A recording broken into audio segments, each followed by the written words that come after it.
Chers membres d'Église et chers amis, bonjour. À chaque jour suffit sa peine. Parole de Jésus devenue proverbiale, que l'on trouve à la fin du chapitre 6 de l'évangile de Matthieu, le fameux sermon sur la montagne. En résumé, Jésus dit « Ne vous inquiétez pas de ce que vous mangerez, boirez, de quoi vous serez vêtus. Votre Père qui est dans les cieux sait que vous en avez besoin. Cherchez d'abord le règne et la justice de Dieu, et tout cela vous sera donné par surcroît. Ne vous inquiétez donc pas du lendemain, car le lendemain s'inquiétera de lui-même. À chaque jour suffit sa peine. » À chaque jour suffit sa peine. Quelle est notre première compréhension à l'écoute de ce proverbe ?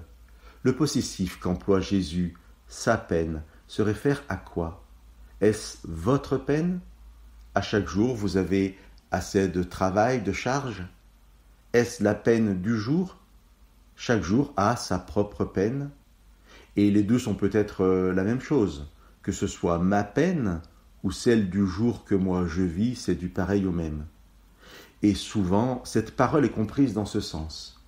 Il ne faut pas entreprendre chaque jour qu'un travail proportionné à ses forces et selon le temps que l'on peut y consacrer.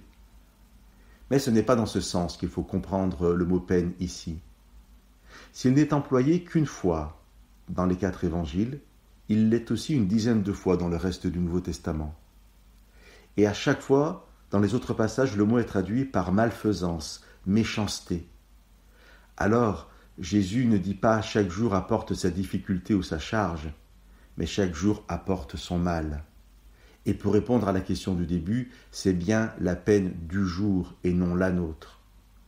Je vous lirai un passage de Paul dans Éphésiens chapitre 4, verset 31. Amertume, irritation, colère, éclat de voix, injures, tout cela doit disparaître de chez vous, comme toute espèce de méchanceté.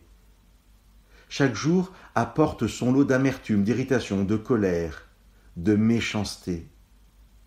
Paul continue le passage en disant « Soyez bons les uns pour les autres, ayez du cœur, pardonnez-vous mutuellement, comme Dieu vous a pardonné en Christ. » Et dans le passage de Jésus, lui disait « Cherchez le royaume de Dieu et sa justice, ne vous inquiétez pas du mal que fait chaque jour et ne devenez pas méchants comme lui. » Ce ne peut être qu'une grâce de Dieu, mais il nous fait la promesse de s'occuper du mal de chaque jour pour que nous puissions nous occuper du bien pour ceux qui nous entourent.